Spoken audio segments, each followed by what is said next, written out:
Today I'm going to talk about something different, although there are some things that are intertwined in there. Um, I'm going to talk about DC and a little bit of Marvel. These are comic books. I'm an artist, not too bad, um, pretty good actually. I've been drawing comics my whole life since I'm 8 years old, maybe even before that. Superman guy. Anyone who knows me knows I am an ultra Superman fan. But mostly I like DC, which is Detective Comics, just for that reason. There's much more nuance in their stories. The bad guys are clear-cut bad guys, but there is nuance. And I like that kind of storytelling. I just prefer that. The reason why the Marvel movies have done so well is because they've implemented that in some of their characters and their bad guys. So if you look at Thanos, now the comics, his motivation for what we just saw, or not what we just saw, but what we saw in the Avengers movies, in the Infinity Wars with the Infinity Gauntlet, the original story was he was doing it for love. They made it much, much, much more interesting by adding in and refocusing him as more of a virtuous person who was trying to save the universe because the overpopulation was not sustainable. So that was a very relatable thing. It was a very, very cool thing that they added. Magneto is another one. He does bad things, but he's not a clear-cut bad guy, because his motivations are his motivations. And while you may not agree, you understand where he's coming from. If you don't know what I'm talking about, there's way too much to go into, and that's not really why I brought these guys up. In DC, it just takes a lot longer to figure out, okay, who is the bad guy, and then the bad guy will leave his card, literally, and you have to figure out how to catch the person, and they have to do it right. Usually, Batman doesn't care; he's gonna get the guy, but usually there's a more moral code followed, which is why I love DC and Superman, because there's an archetype there that's clear cut. And I just enjoy the storytelling. Why am I saying all this? James Gunn is a very, very talented writer. He did some really good work over in the Marvel or in the MCU with Guardians of the Galaxy, and he did some DC work with the newer Suicide Squad, and he did Peacemaker, and he knows comics. I'm not sure he cares about comics more than he does the alphabet agenda. Now, why do I say this? Before I get to that, I want to talk about Kevin Spacey. Kevin Spacey is one of the finest actors of this generation. And I'm not exaggerating that by any means. Phenomenal actor, played in everything. His last big role was The House of Cards, which I think he was in it for like 5 years, won non-stop Emmys, because it was good. He's always good when it comes to movies. I think the show won over 30 Emmys. Just really, really good. It was at the top.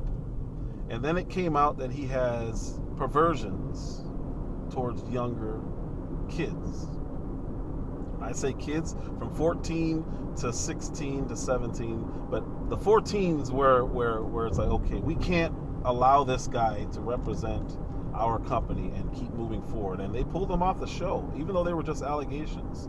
There were so many allegations that it's like, okay, we just can't endorse this. And that's not that we're endorsing it, but we're paying the guy. And in a way, that's contributing to what he's doing, because he's using power over masseuses and these kids and their families and whatever. I don't believe in cancel culture, but I also don't believe in continuing when you have a clear problem as a private company. That's where I it's a tough one, because how do you, as a society, allow somebody to keep moving forward when you know there's a problem? And while all the accusations may not be true, where there's smoke.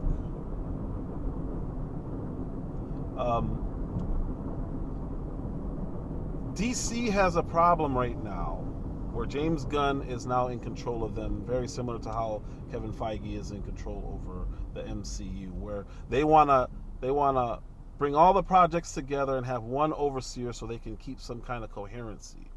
Because DC, while better, comics, in my opinion, are way, way, way, way worse when it comes to having a cohesive story and having a timeline or continuity. That's what Marvel mastered, and DC kept trying to copy Marvel instead of sticking to what they do. Now, the structure makes sense to do, but the storytelling, they started trying to do the storytelling, and it really, really hurt. Christopher Nolan is a genius, an absolute genius. And he started the Batman series that I think everyone will always see as the best, or at least I will, because they were masterpiece movies, not just masterpiece comic movies or masterpiece comic storytelling. And then he went over with Zack Snyder and did Man of Steel. Again, masterful, masterful, masterful work. And it showed that there's another way to make comic films. Be serious, be dark, because DC has always been darker than Marvel. And it shows it could work on every level of filmmaking. Whereas Marvel is more big, huge, huge, huge on a scale that's hard to even fathom. Avengers!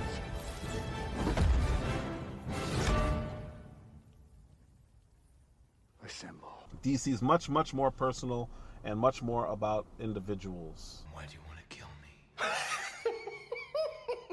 I don't want to kill you. What would I do without you? Go back to ripping off mob dealers? No, you complete me. You're garbage. You kills for money. Don't talk like one of them. You're not. Even if you'd like to be. To them, you're just a freak. Like me. They need you right now. When they don't, they'll cast you out. The story that DC, in my opinion, has always gotten right.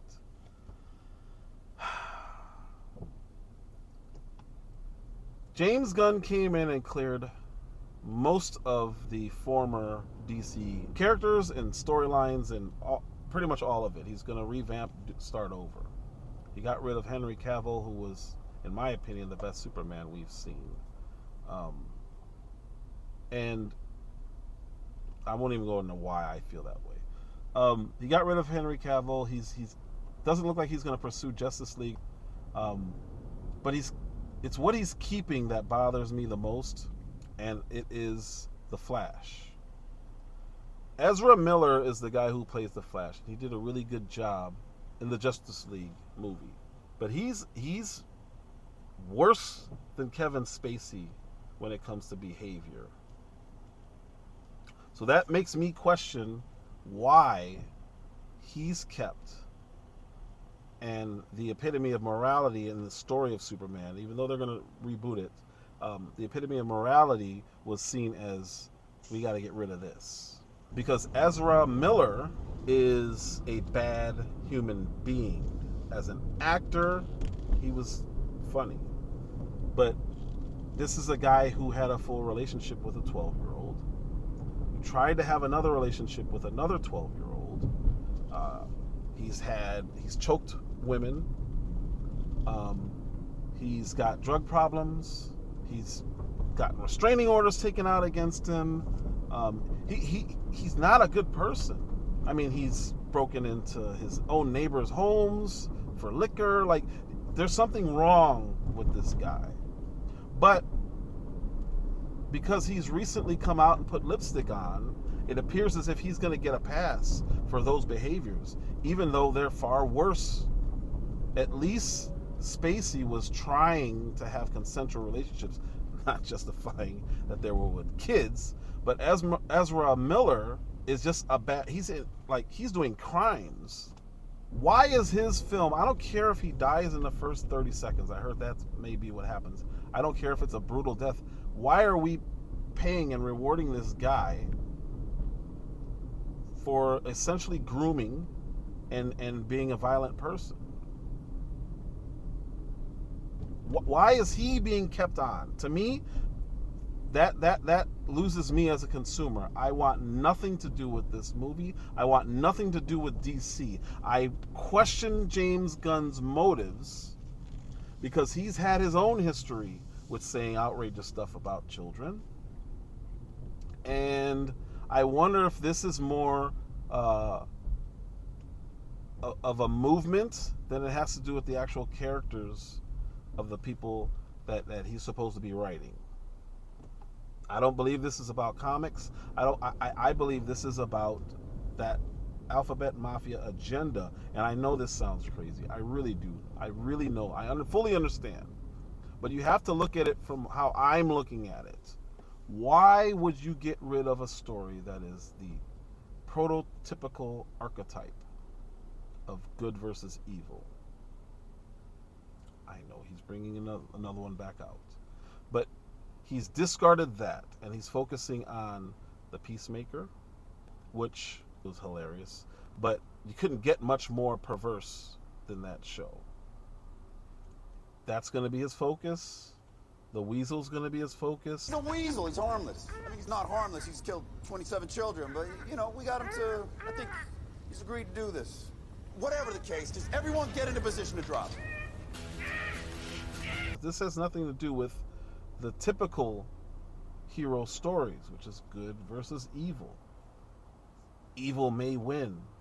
You stack all the cards against the good guy, and eventually somehow he's got to figure out a way to win.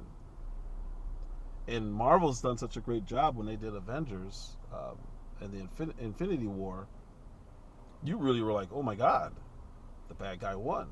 You had to wait like a year or two to find out how are they going to overcome this. This is not even possible. So the more you stack that deck against the good guys, the better. But the good guys got to win. Peacemaker blurs those lines. The Weasel shouldn't even be in the conversation. There's nothing good about the Weasel. So I wonder what it is that James Gunn's really trying to do, because these are really, really perverse characters, and that's what he's going with.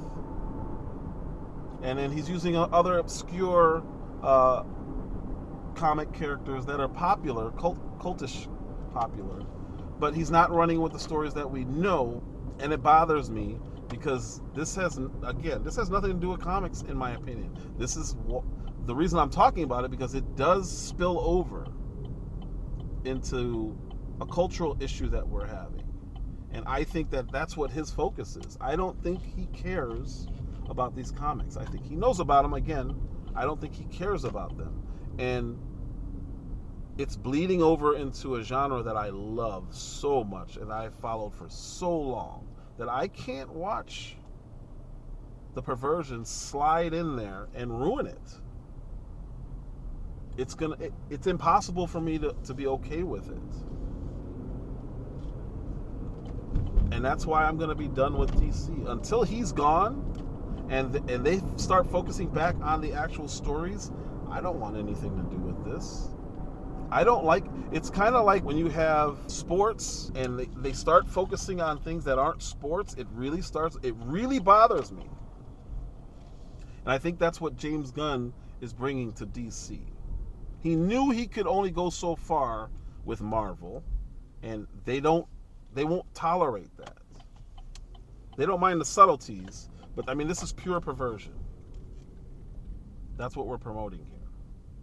And somehow DC chose him to lead it. Now DC has not DC, Warner Bros. Has a complete history of buffoonery and idiocy and just the worst possible decisions you can make, they make them. But on this one,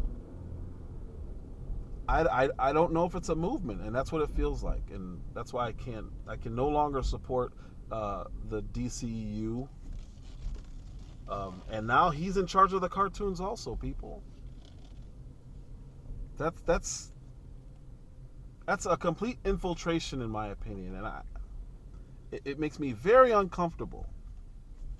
I'm not going to even watch his stuff going forward because he stated his plan. He gave the films that are coming up, and I don't like it impacting my comics. And I'm a big comic guy. I don't like this. I don't like it at all. And I don't like James Gunn. Again, I think he's talented, but as a person, he showed some questionable stuff. And now as a decision maker, he's really shown what he wants to convey and produce for the people versus what he doesn't. And I think it's a clear-cut choice. And I don't like it.